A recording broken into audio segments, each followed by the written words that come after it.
नमस्कार, बहुत बहुत स्वागत है 10 day back pain yoga challenge में। और आज 9 डे है। आज हम चेयर का प्रयोग करेंगे। बैक पेन में हम क्या क्या ऐसा कर सकते हैं जिससे बैक मसल्स जो हैं उनको हम स्ट्रेच करें और उनके जो दबाव है उसको कम करें। साथ में सावधानी तो देखो हर चीज़ की ज़रूरी है। अब कईयों को कई चीज़ें बहुत अच्छी रहती हैं, कईयों को वही चीज़ों से जो है तकलीफ़ हो सकती है। तो यहाँ पर सावधानी इसलिए ज़रूरी है कि आप किसी भी क्रिया को अधिकतम में ना लेकर जाएं। शुरुआत में थोड़े थोड़े से शुरू करें। थोड़े थोड़े में आपको पूरे दिन में ही आइडिया हो जाएगा कि आज का मेरा बैक पेन जो है वो बहुत बेस्ट था। सबसे पहला तो काम बैठने का जो तरीका है वो मैंने पहले दूसरे वीडियो में बताया है, आपने पहले दूसरे वीडियो में सुना भी है। और ये जो बैठने का तरीका है ना, पहला काम तो आपको यहीं पर करना पड़ेगा। इसमें ऐसे जो कमर झुकाकर बैठते हैं उनको बैक पेन के चांसेस ज़्यादा होते हैं। और ये जो लोअर बैक वाला L4 L5 वाला एरिया है वो प्रेशर में रहता है, चाहे वो चेयर पे बैठिए आप चाहे नीचे बैठिए। तो यहाँ पर स्पाइन के ऊपर काम करना पड़ेगा। अगर आपको बैक पेन ठीक करना है तो आपकी स्पाइन के पोस्चर पे काम करना होगा। सबसे पहला तो है वो आप चेयर के साथ अगर करें तो चेयर को ऊपर से चेयर आप लीजिए, डाइनिंग टेबल वाली, जो घर में डाइनिंग टेबल है उसकी चेयर लीजिए, जो सीधी चेयर है उसका प्रयोग कर सकते हैं। और यहाँ पर पकड़ के और पैर के आगे पैर लेते हुए इस तरीके से आराम से पैर के आगे पैर लीजिए। और इससे आपको जो पैर का खिंचाव है, जो साइड की नसों का खिंचाव है और बैक मसल्स में भी आपको खिंचाव महसूस होगा। अब ये कोई ऐसा तो है नहीं कि भाई नुकसान कर जाए, लेकिन फिर भी खिंचाव ज़्यादा नहीं होना चाहिए, झटका नहीं देना है। और करने के समय आपको खुद को फील करना पड़ेगा कि इस क्रिया से कहीं कोई मुझे ज़्यादा दर्द तो नहीं हो रहा। ये करने से आपको ईजी ज़रूर रहेगा। पैर के साइड में पंजे को रखना है, एक पैर के साइड में दूसरे पैर का पंजा, दूसरे पैर के साइड में पहले पैर का पंजा, ऐसे बराबर बराबर जब रखते जाओगे तो आपकी एक स्टिफनेस जो है कूल्हे की वो खुलती जाएगी। और आराम से आप इसका जो फ़ायदा है वो कूल्हे में पाएंगे। और जब हिप जॉइंट अपने आप खुलता है तो लोअर बैक के मसल्स को बहुत सपोर्ट भी मिलता है। लोअर एब्स के फैट में भी इसका बड़ा अच्छा रिजल्ट है। बस ये है कि थोड़ा टाइम लगता है, मतलब ऐसा नहीं कि एक दो दिन में ही आप एकदम से रिलीफ या सारी चीज़ें कर लो, लेकिन सुकून मिलना पहले दिन से शुरू हो जाएगा, समय थोड़ा सा लगेगा। और जिनको इसको करने से अनईजी लगता है वो इसको नहीं करें। और बहुत प्रयोग है वो हम कर लेंगे। ये हमारा एक हुआ। नंबर 2, लेफ्ट लेग आगे राइट लेग पीछे जाएगा। आप देखिए ये पैर जब आगे और पीछे रहते हैं तो जो इसकी कोई भी आसन की जो तकलीफ होने के चांस है वो कम हो जाते हैं और उससे उस आसन के फायदे जो हैं वो बढ़ने के चांस ज़्यादा हो जाते हैं। अब यहाँ पर आप अधिकतम जितना पीछे जा सके और स्पाइन को सीधा कर सके। देखो यहाँ खेल केवल स्पाइन का है। स्पाइन कितनी आप सीधी कर सकते हैं ये आपके प्रभाव जो है वो इसी पे निर्भर है।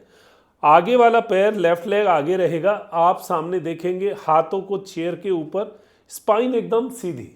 अब आप देखेंगे कि आपकी पूरी स्पाइन पे बहुत गजब इसका इफेक्ट। दूसरा, जो पिंडली जो आगे पैर है उसकी पिंडलियां खींचेंगी। तीसरा, जो पीछे पैर है उसके हिप्स वाले एरिए पर आपको बहुत अच्छा सुकून देखने को मिलेगा।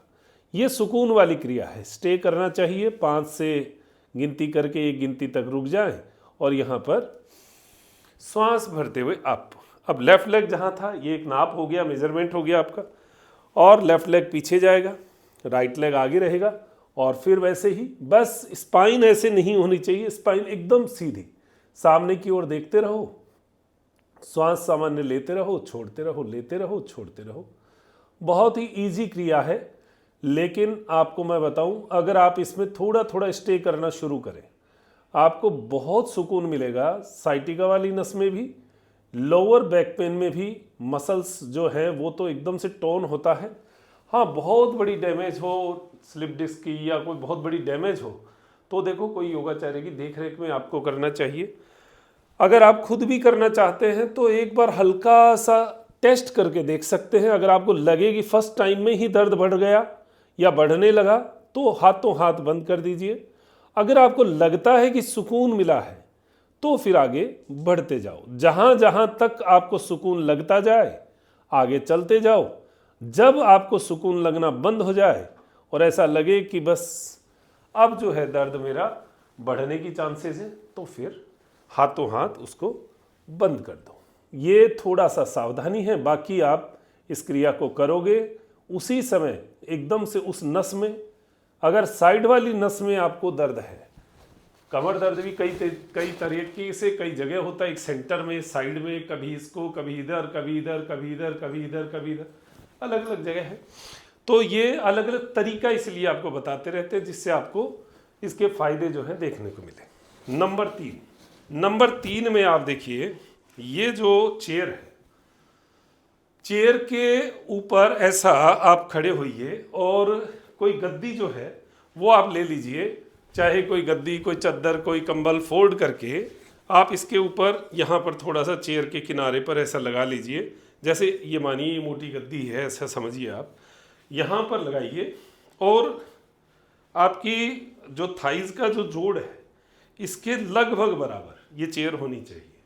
ये थोड़ा सा गौर करना, बस प्रेशर नहीं आना चाहिए पेट के ऊपर, कहीं ये टच नहीं होना चाहिए, बस थाइज के ऊपर टच होना चाहिए। आगे जो थाइज वाला एरिया है इसके पास, पीछे अगर आपको ये ऊंचा हो तो थोड़ा कुछ नीचे रख लो, यहाँ पर पैर के नीचे कोई गुट्टा वगैरह कुछ भी वो रख लीजिए और पैरों को थोड़ा सा खोल लीजिए, लगभग 1 फीट की दूरी, और आराम से देखिए चेयर का ऐसे हत्था पकड़ते हुए आगे की ओर जाना, स्पाइन सीधी रखना ऐसा। अगर पैर के नीचे थोड़ी ऐसे लगता है नीचे है, ये ऊंचा है स्टैंड, तो नीचे कुछ लगा लीजिएगा तो आपको और ज़्यादा इसका इफेक्ट महसूस होगा। जैसे मैंने यहाँ पर एक पीछे पाइप है उसके ऊपर मैंने शरीर को रख लिया, तो अब मेरे ये सही पोजीशन पे आया है और यहाँ पर बस मैं अब रुकूंगा, बस स्टे करना, स्पाइन को सीधा करने की कोशिश करूँगा। स्पाइन जितनी सीधी होगी उतना ही आपको एकदम उसी जगह जहाँ के कारण कमर दर्द है, ये चेयर का ये किनारा बड़ा काम का है। डाइनिंग टेबल सामने है, डाइनिंग टेबल पे ऐसे हाथ रख लीजिए सामने, ये चेयर का बस ये स्टैंड इतना जो मैंने आपको सही पोजीशन बताई वो वहाँ पर ही पहुँचना चाहिए।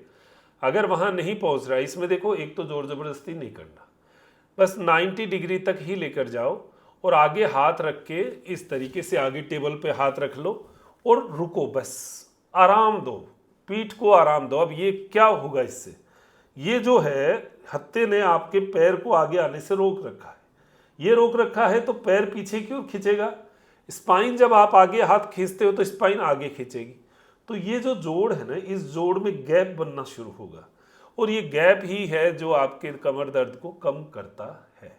आराम से यहाँ पर सांस लेना, सांस छोड़ना, जितनी देर आप कर सकते हो करिए, आराम से करिए और आते टाइम कोई झटका नहीं लगना चाहिए, कोई जोर नहीं लगना चाहिए। सावधानी ध्यान रखना कि ये जो हमारी चेयर का हत्था है ये हमारे पेट के ऊपर प्रेशर नहीं देना चाहिए, पेट के ऊपर बिल्कुल प्रेशर नहीं आएगा, ये हमारी थाइज के अपर पार्ट पे, थाइज का हिस्सा ही इसके पास रहेगा, बाकी सारा शरीर आगे रहेगा। फिर भी करते समय सावधानी की मैंने आपको बार बार बात कहता हूँ, सावधानी रखनी ही पड़ेगी, बिना सावधानी के कुछ संभव है नहीं। अभी इसके ऊपर हम करेंगे ट्विस्टिंग। ट्विस्टिंग जो है वो इतनी गजब है कमर दर्द के लिए, खासकर जो डाइनिंग टेबल वाली चेयर है आपकी, ये तो थोड़ी योगा चेयर है स्पेशल, आप सोचेंगे ऐसी चेयर नहीं है हमारे पास, लेकिन आपके पास डाइनिंग टेबल वाली चेयर है, आप उससे काम चला सकते हैं। साइड में बैठेंगे और चेयर का जो स्टैंड है इसको पकड़ेंगे और इसको पकड़ के जितना आप हल्के से स्पाइन सीधी करते हुए, श्वास छोड़ते हुए हल्के से जितना आप साइड जा सके। ट्विस्टिंग वैसे भी बहुत गजब है, ये भारद्वाज आसन का रूप है। ट्विस्टिंग आप ये मान के चलिए स्पाइन के लिए रामबाण है, पोषण देने वाली है। जैसे सूखी जड़ों में पानी मिल जाए तो पेड़ हरा हो जाता है, स्पाइन वैसे ही ट्विस्ट से हरी होती है। तो आपको बस हल्के दबाव से, दबाव देना नहीं, कमर दर्द हो गया तो दबाव नहीं देना, नहीं है तो आप थोड़ा खिंचाव ज़्यादा दे सकते हैं, लेकिन जब कमर दर्द है तो आपको केवल शुरुआत करनी है। इस तरीके से यहाँ पर रुकिए, लगभग 10 से 20 सेकंड रुकिए, लंबा गहरा श्वास फिर भरिए, स्पाइन को सीधा रखिए, बस इजी।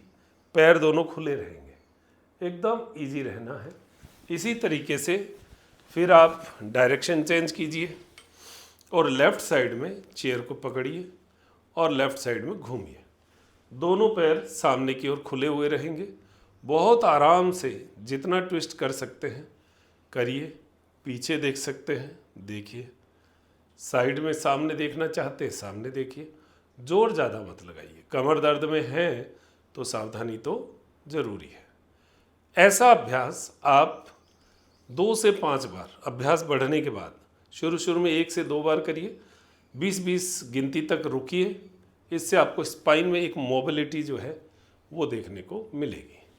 इसके बाद आपको चेयर पे बैठना है और देखिए, बैठकर पैरों को दोनों तरफ खोल लीजिए और बहुत आराम से स्पाइन को सीधा करते हैं। देखो, हर क्रिया में स्पाइन सीधी हुई है, ये ध्यान रखना। स्पाइन को सीधा नहीं करोगे तो कमर दर्द में आराम मिलना बहुत मुश्किल हो जाता है। स्पाइन को सीधा रखना बहुत ज़रूरी है। पैरों को थोड़ा ज़्यादा खोलिए और पाँव को पकड़ते हुए धीरे धीरे आगे जाइए। क्योंकि कमर दर्द है, इसलिए आपको जाने के लिए पहले सोचना पड़ेगा कि कितना आप जा सकते हो। आगे हाथ रख सकते हो कि नहीं रख सकते, ये भी देखना पड़ेगा। तो कोई आगे अगर कोई ऐसा टेबल रख सकते हो, मुड्ढा रख सकते हो, उसके ऊपर हाथ रख के देखो थोड़ी देर। फिर धीरे धीरे आपकी जब हार्डनेस कम होगी थाइज वाली, तो आप आराम से फिर आगे रख सकते हो हाथ। फिर यहाँ पर स्टे करना, हल्के श्वास के साथ, और बस स्टे करना। स्पाइन सीधी। ये कुल्हा जितना खुलेगा, ये जोड़ जितना इकट्ठा कर सकते हो आगे की ओर, उतना ही आपको स्पाइन में फैलाव मिलेगा और एक मसल्स को ऐसी सुंदर टोन मिलेगी कि आपको लगेगा कि वाकई में ये है मेरे कमर दर्द का बहुत बढ़िया मसल्स को ब्लड सर्कुलेशन पहुंचाने का तरीका। आप जब अभ्यास बढ़ाते जाएंगे, बस सबकी सावधानी एक ही है कि आप कभी भी वो ज़बरदस्ती ना करें जो आपके दर्द को बढ़ा दे। अगर दर्द पहले दिन ही, पहली क्रिया से ही अगर दर्द बढ़ता हो तो हाथों हाथ डॉक्टर की सलाह लें। सलाह लेना बहुत ज़रूरी है। और योग भी ना समझ में आए तो सामने किसी योग आसपास अपने योग टीचर से मिलिए। उनसे मिलकर, उनके सामने, उनसे सीख कर, समझ कर योग क्रियाओं को करिए। ये बहुत ज़रूरी है। और यहाँ से श्वास भरते हुए अब यहाँ पर बैठे बैठे ही आराम से स्ट्रेच कीजिए ऊपर की ओर। हाथों को ऐसा खींचते हुए श्वास भरना, श्वास छोड़ना, श्वास भरना, श्वास छोड़ना। जितनी देर रुक सकते हैं स्पाइन को सीधा करते हुए। इससे आपके स्पाइन को ऊपर की ओर खींचने की ताकत मिलेगी और आपको सीधा बैठने की आदत। यहाँ से रुकिए, डाउन जाइए और लंबा गहरा श्वास भरिए। 5 से 10 मिनट, 15 मिनट, जितनी भी देर आप भर सकते हैं श्वास भरिए। और अपनी आज की जो डे 9 की योग क्रियाएं हैं, ये चेयर का स्पेशल पैकेज है जो कि आपको 9th डे में दिया जा रहा है। आपको और भी बहुत सारी क्रियाएं देखने को मिलेंगी। जीवन को स्वस्थ बनाने के लिए सावधानी के साथ योग क्रियाओं में जीवन जीना, सावधानी बहुत ज़रूरी है। आपका जो मैंने एक्यूप्रेशर पॉइंट का एक दिन था, हमारा प्राणायाम का एक दिन था, शुरुआत में सूक्ष्म क्रियाओं का एक दिन था, पूरा एक पैकेज है। ये पूरे पैकेज को आप देखेंगे ना तो आपका इलाज कहीं ना कहीं है। बहुत हैवी प्रॉब्लम है, डॉक्टर ने सलाह अलग टाइप से दी है, तो फिर आपको वो सलाह लेनी चाहिए। चलिए, बहुत बहुत धन्यवाद। नमस्कार, जय हिंद, जय भारत। मिलते हैं 10वें दिन।